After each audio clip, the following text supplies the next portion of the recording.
Soliflare, donc 15 minutes maximum, comme je vous le disais.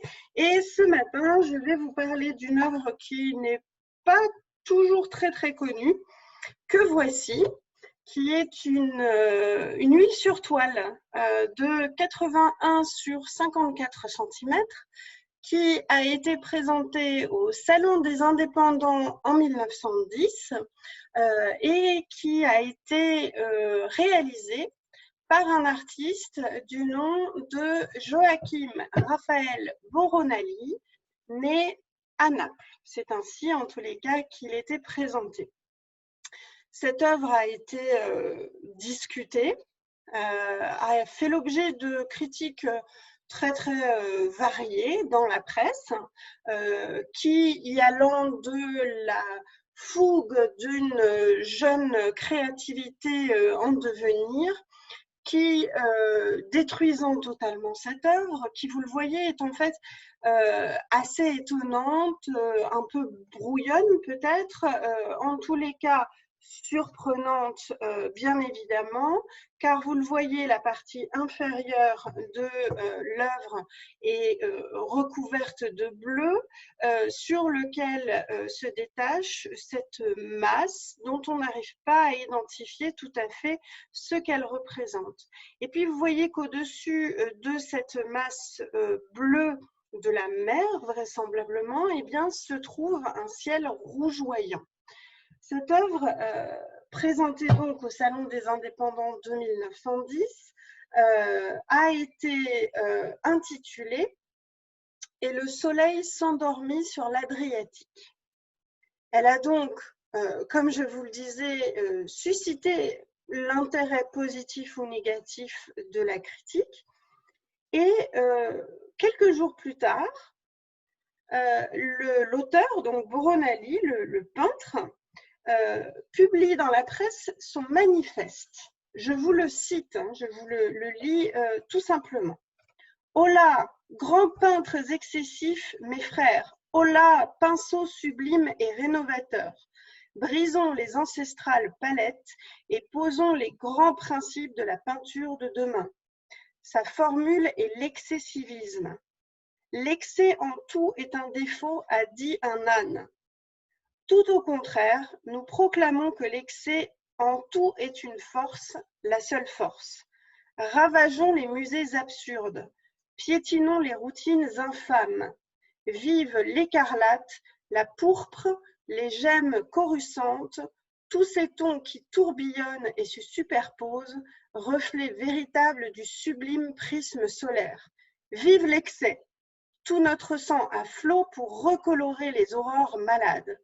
Réchauffons l'art dans l'étreinte de nos bras fumants. » Voilà donc ce que l'on pourrait appeler le manifeste de l'excessivisme, publié par la presse et produit par donc Joachim Raphaël Boronali.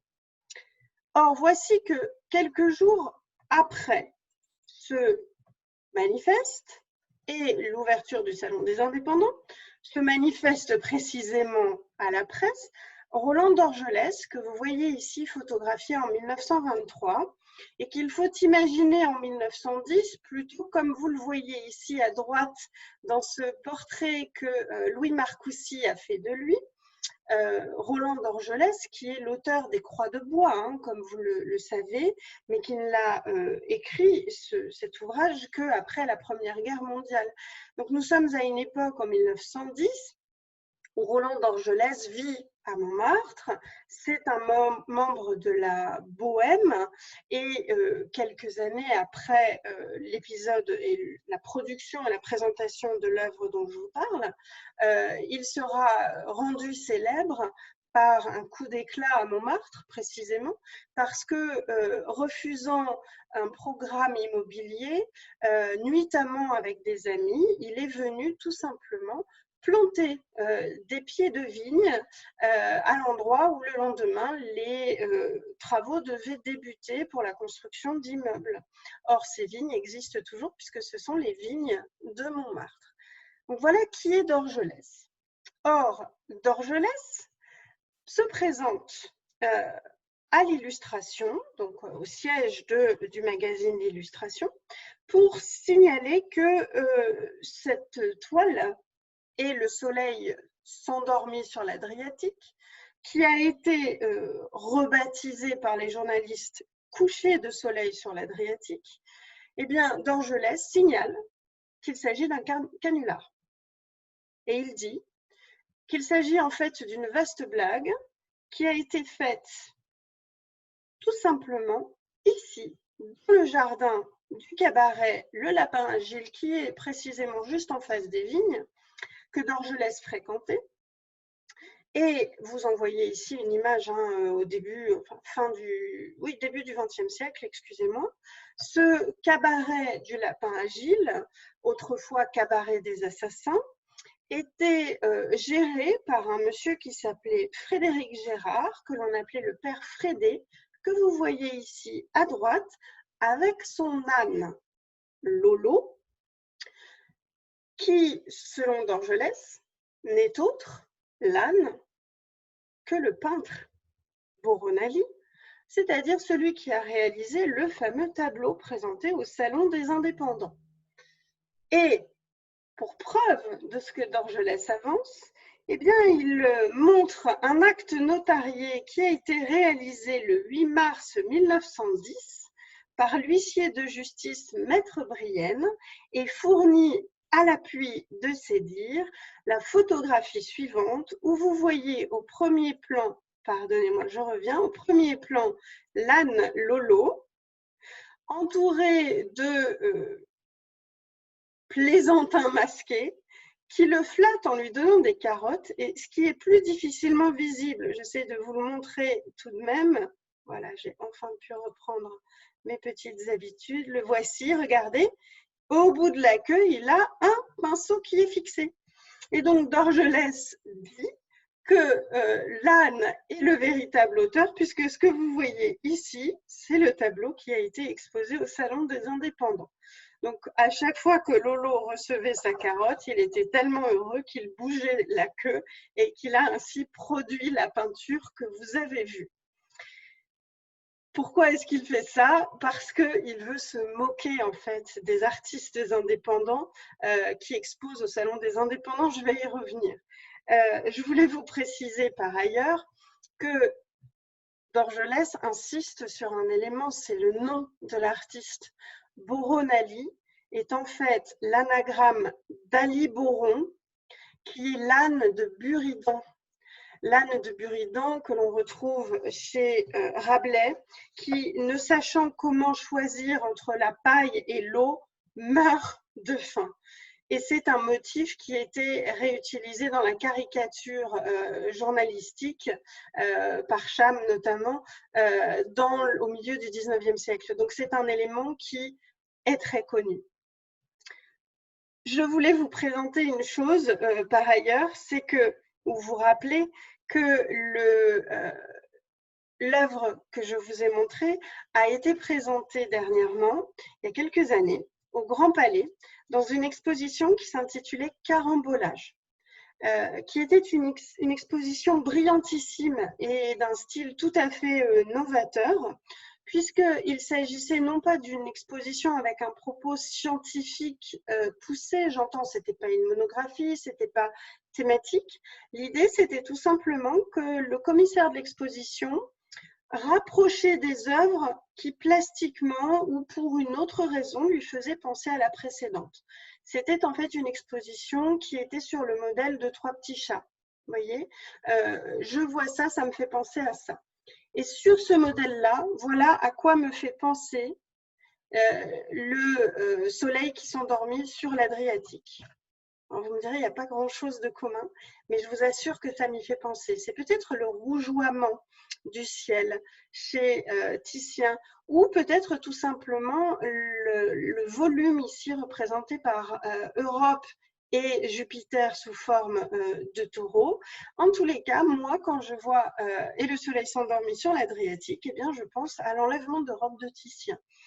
Je vous remets l'œuvre qui nous intéresse en vous mettant donc le véritable auteur de cette œuvre, l'âne Lolo, qui est donc le peintre de ce soleil qui s'endormit sur l'Adriatique, présenté au Salon des Indépendants en 1910. Alors, que voulait dire Dorgelès? En fait, on a tendance à le résumer en disant qu'il s'attaquait à tous les ismes, au fauvisme, au cubisme, à tout ce qui détruisait l'art à son sens. Oui, mais pas uniquement. C'est aussi une moquerie parce que le salon des indépendants, excusez-moi, ce n'est pas le salon officiel. C'est un salon dans lequel il n'y a aucun jury et donc tout le monde peut exposer ce qu'il produit. Et voilà ce qu'il a dit. Il voulait montrer aux niais, aux incapables et aux vaniteux qui encombrent une grande partie du salon des indépendants que l'œuvre produite par un âne n'y est pas déplacée. Et donc il s'est amusé de cela. Pour finir avec cette œuvre, qui a une qualité, c'est qu'elle existe déjà et qu'elle permet de montrer aussi comment finalement se construit le mythe autour de certaines œuvres. Eh bien, sachez que cette toile a été achetée par le peintre et sculpteur André Mayos, qui l'a achetée à l'époque 20 louis, c'est-à-dire 400 francs or, ce que quelqu'un s'est amusé à calculer, ce qui représentait environ 3 500 € en 2013. Donc, malgré le scandale, la toile a été achetée, ou peut-être la toile a-t-elle été achetée avant le scandale. En tous les cas, la somme recueillie, donc ces 400 francs or, avaient été donnés ou ont été donnés par Roland Dorgelès à l'Orphelinat des Arts. Donc, il s'agit de un canular, mais qui permet une bonne action ensuite. En fait, c'est vraiment du Dorgelès dans le texte. Sachez quand même qu'en 1953, cette œuvre a été rachetée par le collectionneur Paul Bédu et qu'elle se trouve exposée, ou en tout cas présentée, à l'espace culturel Paul Bédu à Milly-la-Forêt. Donc, ça fait partie des œuvres qui sont des faux célèbres, qui sont des canulars, qui se trouvent dans des collections publiques ou privées françaises et qui ne sont exposées que très rarement.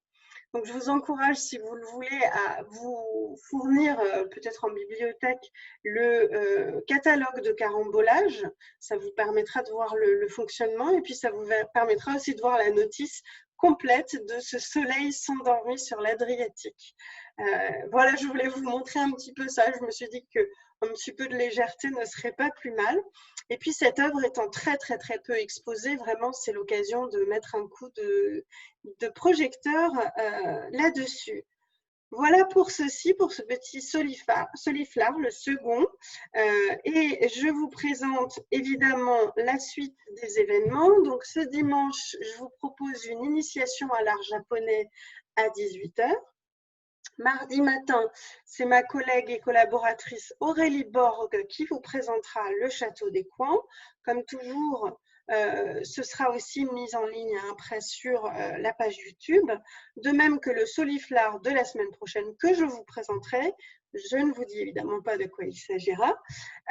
Et exceptionnellement, la semaine prochaine, la visite, la conférence approfondie payante sera présentée par ma collègue Aurélie Faubriol, qui vous présente une exposition qui a lieu à la Porte Dorée, au musée de la Porte Dorée. Ce sera donc tout à fait l'occasion de comprendre les collections qui sont présentées dans cette exposition, qui devrait rouvrir du coup d'ici quelques jours.